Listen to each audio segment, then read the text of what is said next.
Leo tumekuja hapa kwenye kituo cha Naza kwa ajili ya kuleta ambacho tumejaliwa nacho. Tukiwa kama tunawakilisha kampuni yetu, bosi wetu ametutuma kuja eneo hili. Kwa hiyo tumewaleta hapa misaada ya vitu ambavyo vitawasogeza siku 2-3, zikiwemo Pampers, kuna sabuni, kuna mahitaji mengine ya usafi, mabeseni. Kwa hiyo tumekuja kuwaona. Sisi kama kampuni huwa tuna tabia ya kurudisha fadhila kwa jamii, kwa sababu kampuni kama kampuni bila jamii hatuwezi kufika kokote. Kwa hiyo tunachokipata huwa tunagawana nacho. Ninawaomba wadau, watu wote wenye uwezo na chochote ulichojaliwa nacho, kuja sehemu kama hizi. Watu wana uhitaji, watoto wanatuhitaji. Sio mpaka uwe na kikubwa. Chochote ulichojaliwa nacho, basi tunaomba uje hapa Naza, sababu Naza wana uhitaji mkubwa, sababu ni watoto wenye mahitaji maalum. Kama walivyosema wenzangu mwanzo, changamoto ni mishahara, vyakula. Kwa nawaomba sana waje watembelee hiki kituo.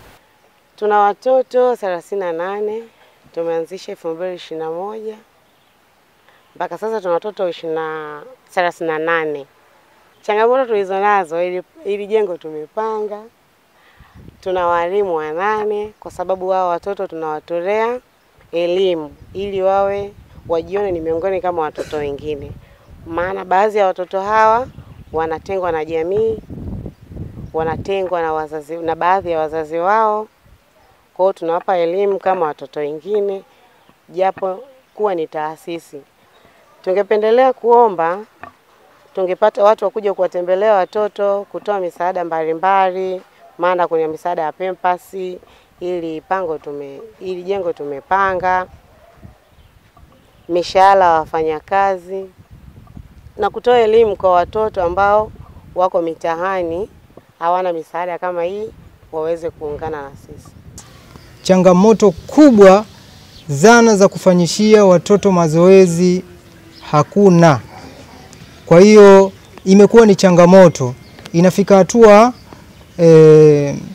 mwalimu baada ya kumfanyisha mtoto mazoezi yale madogo madogo anahitaji amsimamishe mtoto. Inakosekana stendi ya kumsimamisha. Hivyo yeye anakuwa ni kama stendi sasa. Wakati huo watoto wengine wanakuwa na ule uhitaji wa kufanyishwa mazoezi. Hivyo inapelekea kuchukua muda mrefu kwa mtoto mmoja. Lakini pia mtoto anakuwa hapati katika kile ambacho kinahitajika yeye akipate vizuri. Kituo chetu kina uhitaji ama kina changamoto ya chakula. Chakula ni changamoto. Inafika wakati mpaka siku nyingine inafika mpaka muda wa mchana bado hamjui watoto watapata kitu gani.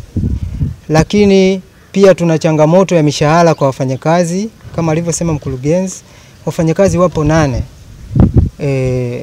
Mishahara imekuwa ni mtihani.